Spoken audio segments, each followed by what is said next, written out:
It's time for Good Game Spawn Point. I'm Jem. I'm Will. And I'm Rad. Kamehameha. Coming up on the show, we review the new open-world fighting game Dragon Ball Z Kakarot. Pumped up and ready to go. Plus, ever wondered what goes into our video game live streams? Well, we'll show you behind the scenes. This is our main PC. It's where most of the magic happens. Jem, grab him! Grab him! Oh, I love getting a sneak peek behind the scenes. Yeah, but you're actually in the scenes. Well, can't I be behind them as well? Oh, Mr. Cameraman! You're not trained!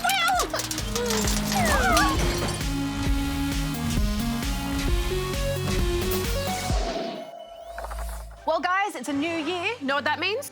I get to belt out some fresh new tunes. Put new noob juice in the noob cup? No, true, both those things. I was gonna say we've got a new Dragon Ball game to review. Here goes. Give me all you've got.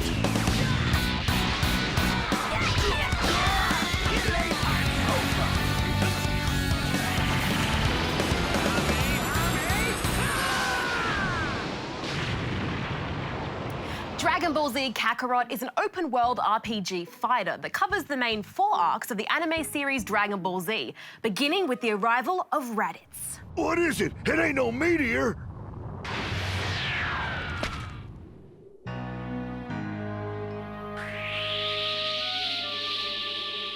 It's fair to say if you're someone like me who hasn't watched the show, you're probably going to be pretty confused about who's who and what's going on.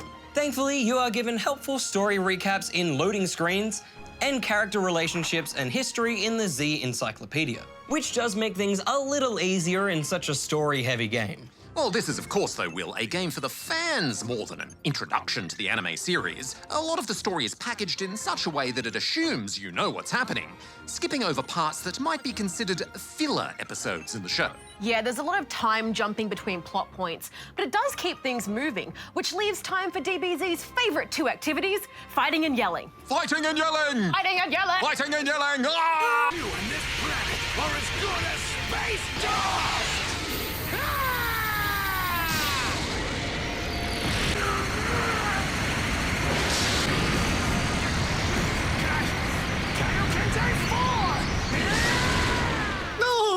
Similar to Dragon Ball Xenoverse, fights are set up like an arena, where you'll be circling, dodging, and zipping around your opponents while trying to land those solid combos of ki blasts and punches.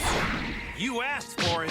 Underestimate me! Though it does feel more on the side of button mashing, you do have to lean into some strategy and react to what your opponent is doing. You and your challenger also have access to a set of special moves that can be woven into your basic attacks for extra damage. These do require time to recharge after use, however, so it becomes a balancing act of offensive and defensive attacks, while also finding time to charge your ki meter in between hits. That can be a bit hard, though, when the camera is just whipping around and doesn't know where to look. Hey, no. Stop. Because you're tethered to your opponent, particularly flashy fights can get very messy as you're thrown back, tossed around, or trying to dodge super attacks. One-on-ones aren't too bad, but when you're being piled on by a bunch of Cybermen or a small squadron of robots, it can become pretty chaotic. You could say that every encounter is a learning experience as you get to know the patterns of your opponents and how best to avoid them in the future. But yeah, it's kind of hard to get a grip on the controls when you're fighting the game itself. Outside of combat, you can explore notable areas of the Dragon Ball Z universe in free roam. Wow! This town is huge! Collecting Z orbs, taking on side quests, and gathering ingredients to cook with. These tasks are never forced on you outside of their introduction, but I thought they provided a nice break and a chance to engage with characters in a way you otherwise wouldn't in a straight-up fighting game, like sitting down for a nice meal with Chi-Chi. That was delicious! There are also practical benefits to exploring the RPG side of Kakarot.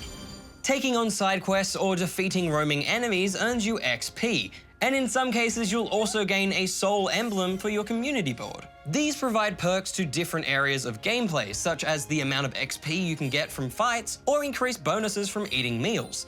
You can also use those Z-orbs you collect to upgrade your abilities in the skill tree. so you're not just running around to kill time. Yes, but aside from upgrading your abilities, you don't really have to do any of those things. The XP you get from story missions is so much greater than what you'll get from these side quests and random battles that it barely makes a difference. Now, I'm all about a good RPG, but here it just felt tacked on and super unnecessary. Isn't it interesting how we can all play the same game and see it so differently? What did you think of it overall, you two? Well, as a newcomer to the franchise, I did feel a little out of my depth story-wise, but its combat is fluid and fun, minus a few technical issues. With a simple enough control scheme and some flashy moves, it's easy to pick up for any skill level. I'm giving Dragon Ball Z Kakarot 4 out of 5 rubber chickens. Kakarot is a very faithful adaptation to the Dragon Ball Z series, and for some, that'll be enough. But as much as I enjoyed getting to throw down with the best of them, the split focus between fighter and RPG meant that, to me, neither was executed as well as it could have been. So I'm giving it 2.5 out of 5 rubber chickens. Hame! Nah.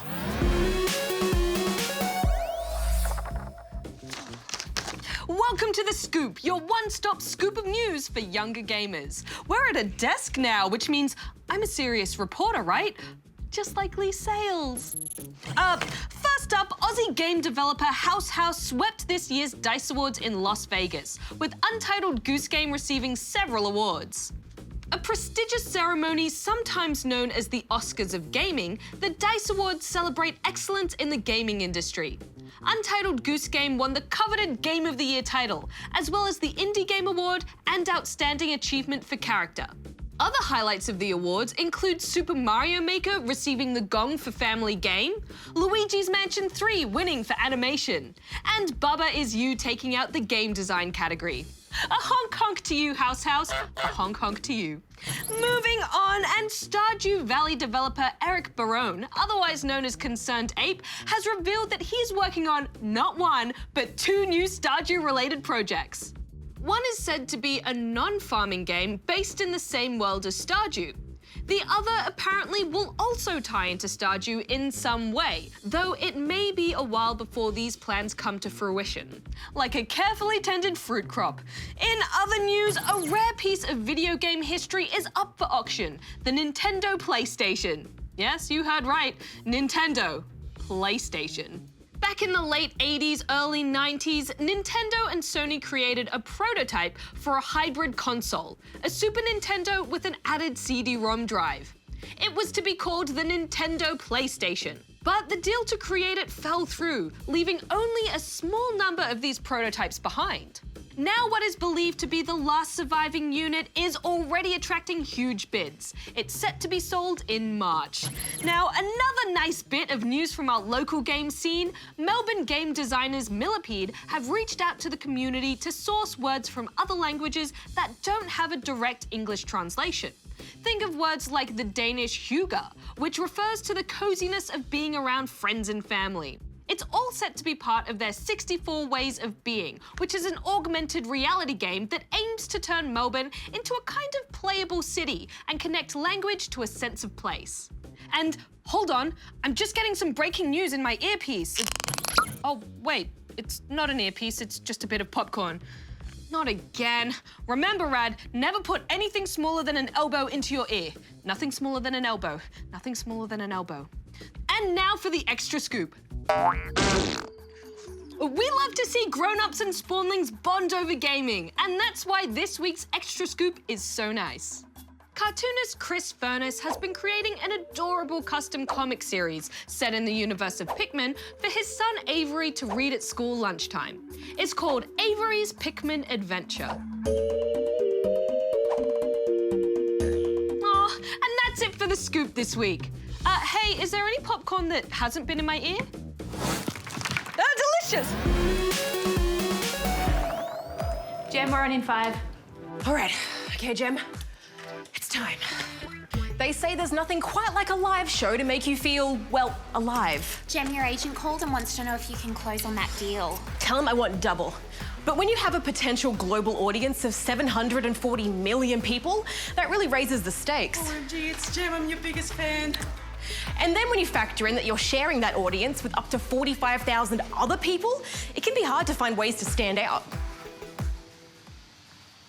Now take all that pressure, throw in some games, a live chat, no breaks, and you've got yourself a slice of the online phenomenon known as video game streaming. Gaming video content is so popular, it generates billions of dollars every year. That is a lot of cheese toasties. Hi everyone, welcome to the stream. Let's see who's in the chat. Hey Purple Zebra 88. Hi there Blank Yo-Yo. Hey, what's up Jimmy Jack 99? How is everybody? Ooh, good question here from Horse Yeller 15. Where did streaming even come from? Well, it all started with a Japanese TV show called Game Center CX, which took a local celebrity and recorded them as they played a video game. On the show, the reactions and personality of the players were just as important as the games they were playing. This idea soon hit the internet, with Felix Schellberg, aka PewDiePie, popularizing Let's Plays on his YouTube channel in 2010. There's a chest down there. There's a chest down there. I gotta get the chest. Flying Tomato asked, what's the difference between a Let's Play and a live stream? Let's Plays are pre-recorded and usually edited, whereas a live stream is just that, live, allowing gamers to stream entire gameplay sessions to their audiences. We're running out of time. Ooh, Brown Polar Bear asked, how do you guys stream? What's your setup and what do I need to stream on my own? Well, those are all really good questions, Brown Polar Bear, but unfortunately, I don't know. So I'm gonna ask our awesomely enigmatic master of the stream, Agog. Hi, Gog. Hi. So as our master of the stream, what do you do while we're out there making a fool of ourselves playing the games? So I've got a few roles. Mostly it's just to monitor everything and make sure nothing breaks and it's all working. And then other than that, it's to monitor the chat and make sure everyone's having a good time and playing well. And also to be friends with you on the side. How many dogs do you have? 2. What are their names? Spike and Murphy. That's so cute. Could you take the spawnlings through a tour of our rig here? Sure. So this is our main PC. It's where most of the magic happens. The consoles go into that. From there, we've got a webcam that goes into the PC, microphone goes into the PC, and then that's pretty much it. So there's a heap of equipment out there for streaming. Do you need all of it? If you just want to play a game and stream that, you don't need so much. Game, webcam, mic, those are your basics. What's the next step once we've got all our equipment together? Well, you have to get a streaming program and then you would set up everything, create an account on whatever platform you want to stream on, connect it all, get it all tested, make sure you can see yourself, hear yourself, and make sure your stream can actually go out. What advice would you have for spawnlings who want to start streaming? I would say start small. You don't want to try and jump in and do too much. I'd say for your first stream, just make sure you can actually stream a game. Make sure your internet connection's good enough and go from there. Jem, grab him! Grab him! Grab him! Grab him! Hang on, I'm going. Get him! Wise words indeed. Now Noob Zombie 88 asks, is being on stream easy or hard? Well, let me tell you, Noob Zombie 88, it is hard. It is really hard. When you stream, you've got to balance playing the game, commenting on the gameplay in a fun and interesting way, reading the chat, and talking to the people watching. Hello, welcome to the stream. What's the hardest thing about streaming live, Darren is King asks? Well, I'd probably say the hardest thing is that it's live. You never know what's gonna happen and you just have to go along with it. Or go a shot with it. Speaking of which, welcome guys. Hello. Hey, Jem. You actually arrived just in time. I've got a heap of questions in the chat you guys can help me answer. Okay. You ready? What advice would you have for someone who wants to start streaming?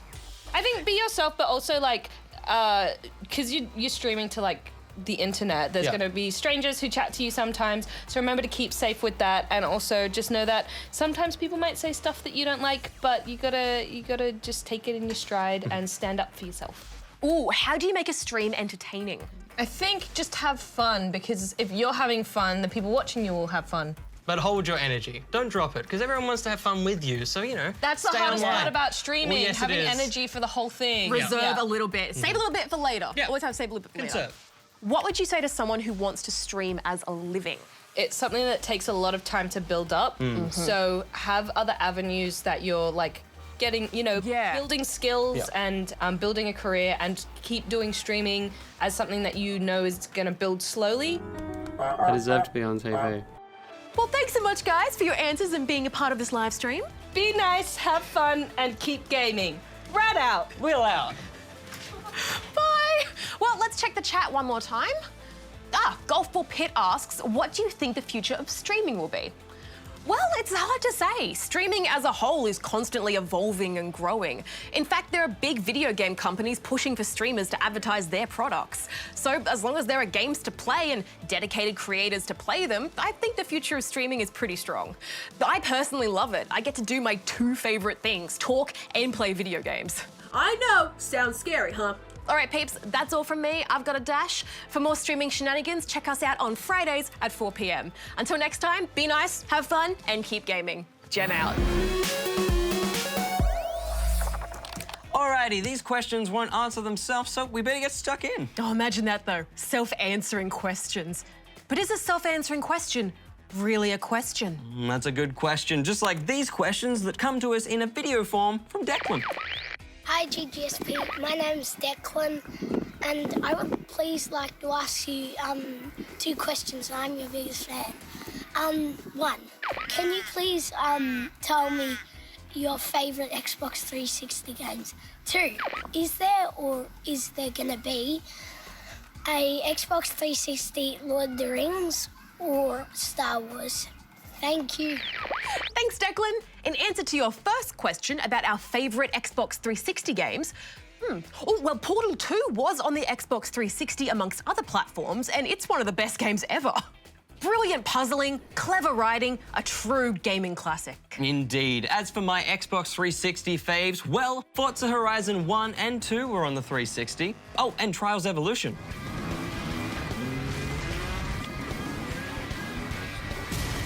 Gotta love those vehicular hijinks. Oh, totally. I also loved Rayman Origins for its charming and colourful platforming, and it's great in co-op with a friend. Absolutely. Of course, there were some great LEGO games for the Xbox 360 too, like LEGO Marvel Superheroes, the LEGO Movie Game, LEGO Indiana Jones, LEGO Lord of the Rings, LEGO Star Wars The Complete Saga, and The Force Awakens.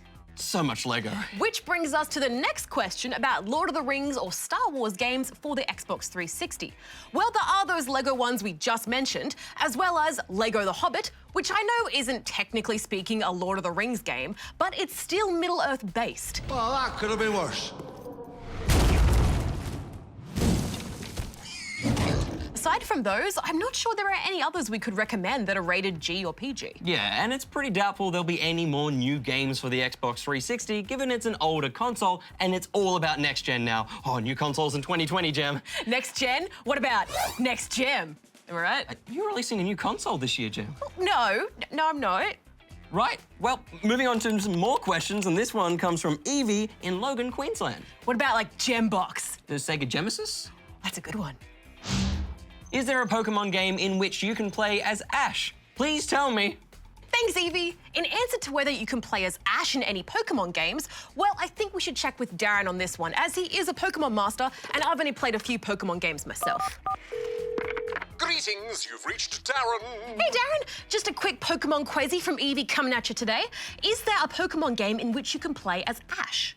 Well, the player character in the first-generation Pokemon games does share certain similarities with the character of Ash from the Pokemon anime series. And it was even possible to name your character Ash at the beginning of the game. So you could technically play as Ash if you named your character Ash. Affirmative. However, as the player's default name in the Pokemon Red game was Red, this is considered to be the character's official name in Pokemon canon. Canon meaning the official or widely accepted interpretation. Oh, it's not like a boom boom cannon. Or a laser cannon, or a cupcake cannon. A Pokemon cannon is an interesting proposition, though. If, say, Pokeballs were substituted for cannonballs, let me work up a design. I'll start sketching right away. All right, well, that sounds pretty dangerous. Be careful, Darren. Oh, I always am. Okay, Darren. Love you, bye. Okay, well, I think we have time for just one more video, and this one comes to us from Puppy Puss. Hi GGSP, my name is called Puppy Puss. I've got two questions for you to ask for. One, is there going to be a new Sonic game? Two, is there going to be a new cooking simulator game? Goodbye, GGSP. Thanks, Puppy Puss. In answer to your first question about whether there will be a new Sonic game, well, I think it's pretty likely there will be a new Sonic game at some point. Yeah, I've definitely heard that the developers of the main Sonic series, Sonic Team, are working on something. And they dropped hints last year that we could see the next big main Sonic game in 2021, which is the 30th anniversary of the original Sonic game release. So we'll be keeping an eye out for any more news on that. Yes, I guess it's a possibility we could see other kinds of Sonic games before then too, like the recently announced Sonic at the Olympic Games coming to mobile devices. Where'd Mario go? Anyway, as for the new cooking simulator game, I'm not sure if the developers of the original cooking simulator are planning a full-on sequel. But there is some upcoming DLC called Cakes and Cookies. Oh, yum. And there could be some other DLC on the way at some later stage too. But if you like Cooking Simulator, you might also like the Overcooked games for some co-op kitchen capers. Plus, there's a new game coming out soon called Bakery Simulator, which looks quite similar, so keep an eye out for that one. That looks like a good one for all those bread fans out there. You a fan of bread, Will? Well, I like bread, but I don't need to have it all the time, you know? Oh, here we go. Well, I'm sorry, I can't help it. I've just got a bit of a wry sense of humour. Well, that's all the time we have for Ask SP this week. If you have a question for us, go here and send it in. And make sure it's a video for your chance to score some cool GGSP merchy stuff. I guess you could say some of those puns were a little crummy. A little half-baked, maybe? Oh, that's pretty good. That's why you get the big dough. It depends how you slice it. We've got no more time for gaming, gang, but we do have just enough time to reveal what's coming up next week. Yes, the PS4 exclusive game Dreams is finally finished. So we'll check out the final solo campaign to see what we can learn and where it will take us.